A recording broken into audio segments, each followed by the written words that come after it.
I'm Alexis Gonzalez. And I'm Kylie Brown. This is 489 News.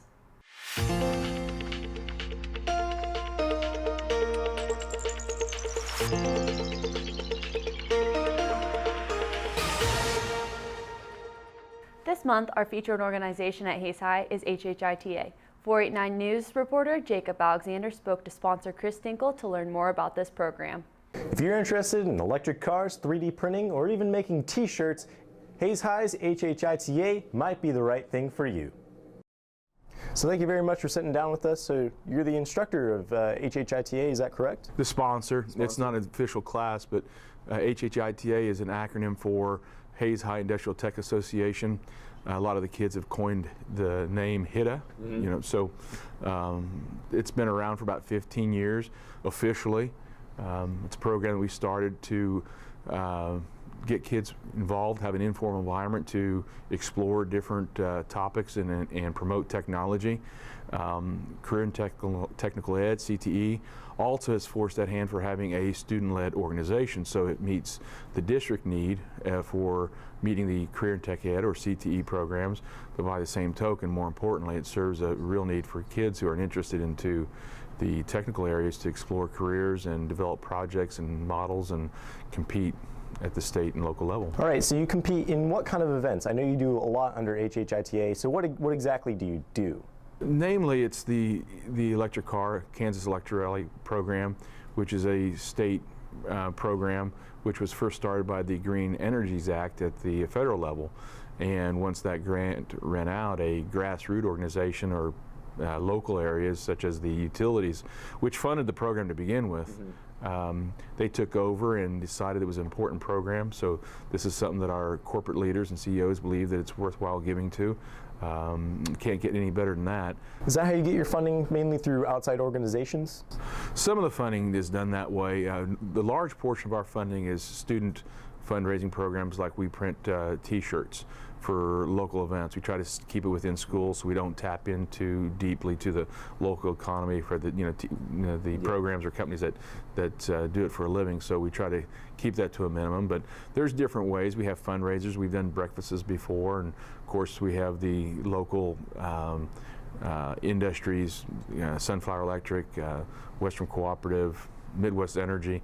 Those are all local utility groups that help us out and feel like it's important. Well, that's good. You guys, it sounds like you have a really good support system from the community. We do. And not only that, the amount of hours that they spend volunteering their time is phenomenal. I can't think of better people I want my students and my children to be around than the electric utilities members. They're just very, very good people. So since HHITA isn't a class that you can take here at Hayes High during the day, how can kids that aren't involved maybe get involved? Well, we invite anybody who's interested in the HHITA or technical trades to come out on Tuesday nights. We have a work nights. That's when we spend most of our time doing meetings or building projects. That's just to see how it works and if it's something they want to be a part of. We do encourage students, strongly encourage students to be enrolled in classes that are in the technical areas. It's pretty difficult to stay involved and stay in touch when you're not into the classes on a daily basis. So we do encourage them to be enrolled in the courses. All right, Mr. Dinkle, thank you for sitting down with us. Hopefully kids learn a lot about HHITA and you get some new students to your fabulous organization. Thanks, Jacob. We appreciate your time. Thank you. So now that you know a little bit more about Hayes High's HHITA, you might consider becoming part of the team. This has been Jacob Alexander, reporting for 489 News. What has always been known as the Mall at Hayes has recently unveiled their new name, Big Creek Crossing, as a part of their rebranding process. I went out and spoke with marketing manager Cody Dale to learn more about the process. I'm here with mall manager Cody Dale to talk about the new changes at the mall and why they changed the name. So Cody, why did you guys change the name of the mall? Well, we're getting a new facelift, and we just thought after 42 years that the mall needed to be something different. So with our new look and a new feel and new management, we thought we would just change the name as well. How did you guys pick the name? It's been about a year process. We had a panel of about 8 people with our management team in Nebraska, we went to Omaha and we sat down and we went through a SWOT analysis. And so we really dug into why people shop here, why they live here, what are key things that people do say about Hays. So we kind of wanted, and that's where we came up with the neighborhood. And we went from there, and I mentioned something about, because these people don't know anything about Hays and they don't know anything about Big Creek. And I said, well, it's in my backyard. And they're like, that's cool, neighborhood, backyard. So we kind of went with it. Some of the other improvements and changes made around Big Creek Crossing include new tile floors, new lighting both inside of the building and in the parking lot, which has also been resurfaced, and a new mall sign, which will replace the old one on Vine Street. Cody said there was more meaning to the improvements than what you can just see. Not only that, do we have new attitudes in the mall. I feel like just the little bit of a facelift that we've gone through has really changed the attitude of the mall, and people love working here, and then we're hoping that people love to come shop here. Considering all of the changes that have taken place at our mall, we wanted to see what the community has to say. So we asked some people what they think about the new name. I think the name of Big Creek Crossing is a lot more inviting than just the mall. It sounds a little bit more entertaining, something you want to come and see and look around at. I think the name change is a stepping stone in the right direction. And with all the renovating and the remodeling they're doing to the place, I think it's a nice, kind of like modernized feel to it. And it's a little bit more friendly, inviting place for everybody to come shop. Big Creek Crossing it's a good name. I guess I don't really understand it or why they chose it, but I'm not opposed to it, but I don't really support it either, so that's pretty much all I can say about it. I think the new name of the mall will really reflect the changes that are being made. It shows that we're kind of moving forward with things. Cody said, despite your typical negative Nellies, most of the feedback they have received about the rebranding and improvements being made has been positive. We've had a lot of really good feedback. Personally, they come in and talk to us if they see us on the street.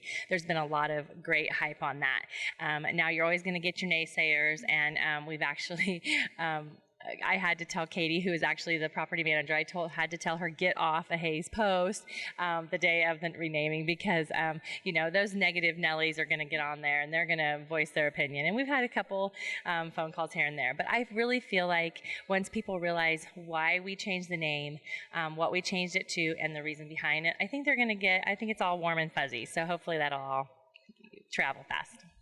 Through the re-imaging of what has been the mall at Hays for so long, Big Creek Crossing hopes to attract new stores and tenants to the mall.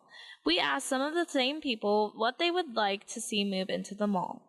I'd like to see Cato's come back to Hays. I'd also like to see Old Navy. Those would be good stores to have here in Hays. I think a store maybe like American Eagle or something like that, kind of like the Buckle, but not quite as expensive would be nice. But besides that, I really don't care, because I honestly don't go there that much.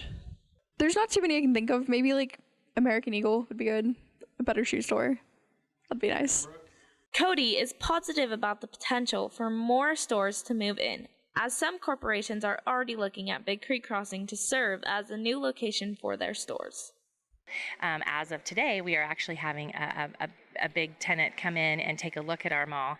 I can't tell you who that is, but we do have people coming in and taking a look at our empty bays and wanting to expand their companies, and hopefully they'll choose us. Reporting from Big Creek Crossing, this is Alexis Gonzalez with 489 News. Earlier this year, the Ellis County Coalition for Economic Development conducted their retail survey to see the community's shopping habits and what residents feel are lacking. 489 News reporter Cassie Quimby spoke to ECC's Executive Director Aaron White to learn more about the survey's results. With the second highest retail pull factor in the state, Hays is an ideal location for new businesses. Over the last few years, Hays has welcomed many new businesses to the area, from Qdoba, Peter Mandy's, and A&W to Hobby Lobby and various new shops and boutiques on the bricks in downtown Hays. Our community seems to have more of a variety to offer its residents now than it used to not too long ago. At the end of 2015, the Ellis County Coalition for Economic Development conducted their retail survey to get a feel for the shopping habits of Hays residents and to see what residents feel is still lacking from our community. We talked to ECC Executive Director Aaron White to learn more about the results and what they are taking away from the feedback. Obviously, we're talking about the 2015 Community Retail Survey results that we did this year. We first ran the survey in 2012. This is a tool that we use as kind of grassroots effort to find out what the community is interested in terms of retail shopping. What would they like to see here?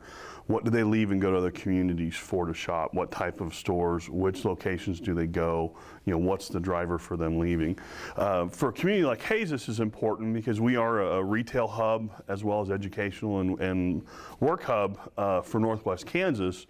And Hays as a community relies heavily on sales tax to fund the general fund of their budget, which provides street work, curb and gutter work, new water sewer lines, so very important services. So it's important to make sure that that revenue stream stays strong for the community so they can continue to provide services to their residents. White said the idea behind the survey was to generate data that the ECC can take to developers and retailers looking to come into the community and to show them that their type of business is of interest among residents. And this is exactly how we have gotten some of the new big name retailers into Hays recently. It's been an effective tool for us. After the first survey in 2012, we reached out to the number 3 most requested retailer on the survey, which was Hobby Lobby. I reached out to their real estate department and started a conversation with them, ultimately got them interested in Hays, connected them with the property owner, and they were able to work a deal, and Hobby Lobby came to Hays. Both in 2012 and 2015, the survey results showed that Salina, Wichita, and Kansas City were the primary destinations for shoppers leaving Hays for more options. Online shopping is also beginning to impact the shopping habits of Hays residents. White said while many results from the 2015 survey reflected trends from 2012, there were a few new points of interest that came up. With the 2015 results, we've seen some changeovers. Clothing is still the number one industry that folks are wanting, the number one type of market segment that they want to see come in. Salina is still number 1 on the list of where they go when they leave the community to shop. We're seeing a few new things come on the list that I think were interesting. Whole Foods and groceries actually made the list of what people are shopping outside of Hays for. I think the trend to eat more organic or all naturally grown type foods is really starting to show up in there, and obviously folks are wanting to hit those types of specialty stores. Even though we've made great strides in recent years with many new businesses moving to Hays, survey results show that there are still some things that residents would like to see move in. The ECC plans to conduct another survey in the future to keep the data up to date for potential developers and retailers down the line. You can view the 2015 survey results at haysamerica.net. We want to thank Mr. White for his time. Reporting from the Hays CVB, this is Cassandra Quimby, 489 News.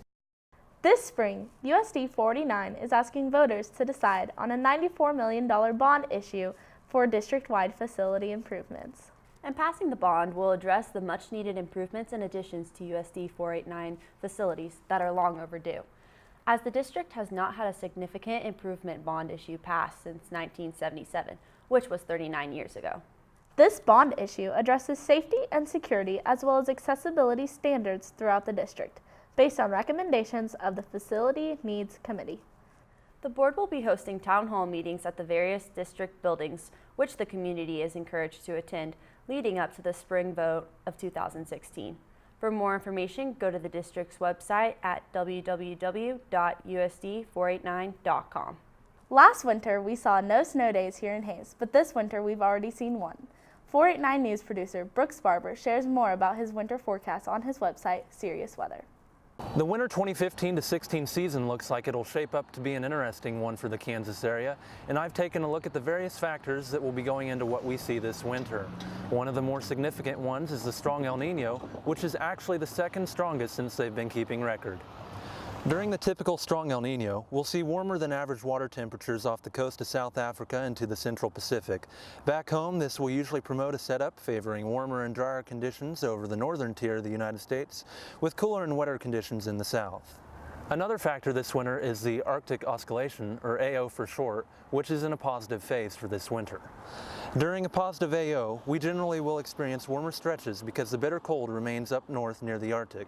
A negative phase will bring prolonged stretches of very cold conditions to the eastern two-thirds of the U.S., which is what we experienced last year. With all that said, the question of what this winter will bring still remains. Considering these factors and various others, I expect we'll lean towards warmer than average overall this winter for temperatures across the Sunflower State. And sure, maybe we'll be a little closer to average in western and southern portions of Kansas.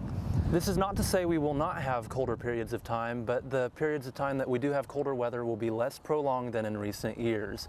And overall, by the time March rolls around, the warmer days will outweigh the colder days. Coinciding with the warmer weather this winter will be above average precipitation across the central U.S. This is good news for us as we all know just how dry it has been. We've seen some improvements on the drought since this past summer in Kansas, and I expect we will continue to see improving conditions over the next few months. While it's a good thing it's supposed to be wetter than average this winter, that's not so good when it gets cold enough for wintry precipitation to develop. Already in November, we have seen one nasty ice storm move through the state. That was back around Thanksgiving, and it lasted for nearly a week, bringing crippling ice accumulations to parts of Kansas and Oklahoma. Considering what we have already seen and how we expect to see the pattern shape up, there is a higher than average risk for ice storms for all of Kansas and much of our region. We'll likely see at least one, if not more, additional big ice storms this winter. Now I get to inform you on my favorite part of this forecast, the snowfall. I'm thinking we're going to be pretty busy from mid-November into the springtime months, with storm after storm thanks to an active storm track. The entire state should see at least average snowfall, with a good portion seeing above to well above average. The highest snowfall total should be out in northwest Kansas, in areas that have already seen as much as 20 inches of snow in November alone. Here you can see the average annual snowfall for the entire state. In Hays, we are in the 12 to 18 inch range, and our exact average is right around 18 inches per year. As for my official projection for Hays, I expect to see the Ellis County area to receive above average snowfall much like the rest of the state, with a grand total somewhere between 20 and 30 inches, give or take a few. In conclusion, this winter looks like it's going to shape up to be an interesting one, and it's going to be interesting to see how it exactly pans out, not only in Hays and Kansas, but across the entire country. As for snow days, as long as the storms time out right and in our favor, I think we will surely see a few here in Hays in January and February. To see my complete nationwide forecast for the upcoming winter and to keep up with the latest weather headlines for the state of Kansas, head on over to my website at SiriusWX.net. Reporting from downtown Hays, this is Brooks Barber for 489 News. For the latest headlines from around the district, go to our website at 489news.com. You can also follow us on Twitter and Facebook at 489 News. Thanks for watching.